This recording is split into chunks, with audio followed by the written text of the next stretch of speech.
Aí você criou um estilo, alguns estilos de sobrancelhas, de designers, de micropigmentações. Como que vem a inspiração? Ah, tô no banheiro. Lembrei, vou fazer Quase sempre. Mas assim, ó, eu acho que tudo parte de um princípio que é muito comum para todos. A gente começa, antes de criar a identidade visual, criar uma assinatura de um trabalho, a gente começa copiando. A gente começa se inspirando em alguém. E assim foi comigo também. Eu comecei me inspirando em vários artistas, mas a grande inspiração que eu tive foi nos grandes maquiadores. Porque essa é a minha maior essência. Os grandes maquiadores, né? E, de uma maneira ou de outra, eu comecei replicando. E eu nunca me esqueço que uma grande inspiração pra mim foi um dos meus minhas primeiras experiências, quando eu fui pra balada, uma das primeiras vezes. E... Aliás, eu fui pra balada da primeira vez, com 14, 15 anos, essa parte a gente pula. Mas eu me lembro que eu conheci um rapaz na balada, e eu nunca tinha ficado com ninguém na balada, assim. E eu tava, assim, encantado com aquele universo, já era muito novinho. A gente ainda tá falando de sobrancelha, né? Mas é importante isso. Tô brincando. E eu conheci um rapaz, o Thiago. Né, um abraço pra você, Thiago. E ele era drag queen. E eu não sabia que ele era drag queen, porque ele me cozinhou umas 2 semanas, talvez com medo deu tipo... Preconceito de quem era exatamente, drag. e tal. E mal sabia ele que eu ia amar. E que eu ia amar esse assunto. Apareceu uma mensagem de que você atingiu o limite de 2 horas de Instagram, mas tá rodando lá. Oremos, Deus abençoe. Tá bom. Não, isso aí, posso apertar OK, porque é porque eu limito o tempo que eu fico na rede social. Tá. Porque você fica muito. Senão eu fico muito, Entendi. Eu limito 2 horas no máximo, porque eu passo... Senão eu... É que nós vivemos de rede social, então é necessário. Claro. Mas às vezes ultrapassam as bolas. E então, aí daí passou. Daí eu nunca me esqueço, porque isso fez parte da construção até de uma identidade. Que isso vai fazer reflexo na pergunta que você me fez agora. Um dia ele parou e falou assim, olha, eu te encontro na balada. Daí beleza, eu fui pra balada. E ele falou assim, fica me esperando na entrada. E eu... Daí eu fui, fiquei horas lá e tal, e ele não chegava, e mandava mensagem, ele não respondia, aquela coisa toda. Eu já tava puto, já tava, tipo assim, batendo o pé na parede, já estressado. De ódio, tava indo embora. Daqui a pouco, uma drag queen alta, com black power, assim, Thiago era altíssima. Enorme. Não é, E me chamou assim, ei, James! E eu falei assim, caramba, é a voz do Thiago. Daí ele olhou pra trás, olhou pra trás e falou assim, sou eu tô aqui, eu tô esperando você me reconhecer, até agora você não me reconheceu.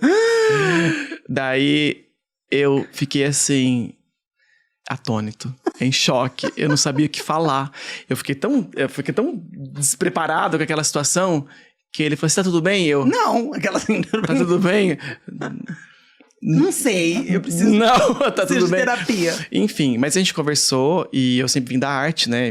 Todos os meus amigos, enfim, eram desse universo. Daí passou. Eu só fiquei chateado que ele não teve coragem de falar logo de cara que ele era drag queen.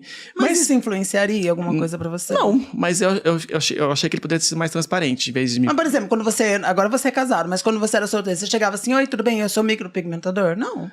Eu faço isso. Você faz? Enfim, mas aquela coisa. Mas no contexto não mudou nada. Mas o que aconteceu? Por que isso influenciou na criação de uma identidade, coisa do tipo? Porque eu comecei, depois de ver ele se maquiando por horas, porque a produção demora, né, gente? Demora 2, 3 horas, às vezes. Pra produção, aquela coisa toda. E ele era muito bom maquiador. Muito bom. Ele era muito bom, as maquiagens dele eram muito legal. E eu aprendi um pouco a maquiar vendo ele maquiar. Né? Então, o jeito que ele fazia a sobrancelha eu achava muito bonito, mas era um contexto, eu não tinha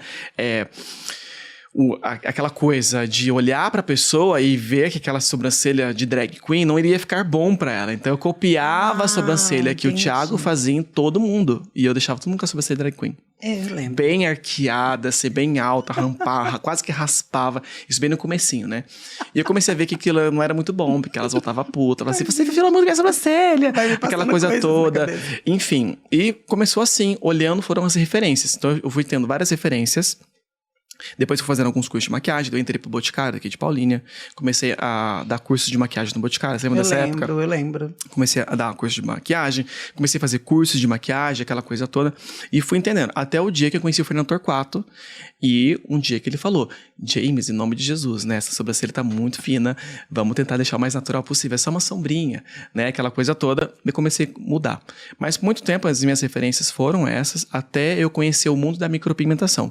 Foi quando eu fui em 2014, que foi ontem, né, para um primeiro congresso de micropigmentação. Daí eu conheci artistas de micropigmentação. Até então eu estava numa bolha. Eu fiz o curso de micropigmentação e estava replicando o que eu achava que ficava bom em todo mundo. Daí eu conheci técnica, contexto. Foi daí que eu comecei a criar o meu universo. Depois de fazer alguns cursos, um grande insight que eu tive foi depois que eu fiz um curso com um profissional que se chama Sviatoslav, que é da parte mais da Rússia, ele é mais essa pegada.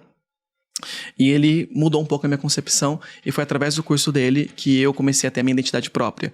Eu aprendi alguns movimentos novos e comecei a aplicar o que eu achava bonito para a mulher, sem transformá-la de maneira ou de outra. Foi daí que eu inventei o Magic Shadow, que na verdade ele chamava Magic Shedding. Então eu mudei um pouquinho, porque na verdade eu entendi que tudo era só um nome comercial, que é micropigmentação, não importa o nome, né? E comecei a levantar a bandeira do Magic Shadow, que é a borda de baixo mais definida, a parte de cima bem mais esfumada, e um desenho mais dramático, vamos dizer assim. E depois você tem outros? Daí eu desenvolvi outros estilos, né? Hoje a gente lançou recentemente o Vogue Brows, que nada mais é do que uma micropigmentação fio a fio, realista, porque não tem bordas definidas, se encaixa perfeitamente para homens, por exemplo, que é um universo bem à parte do universo feminino.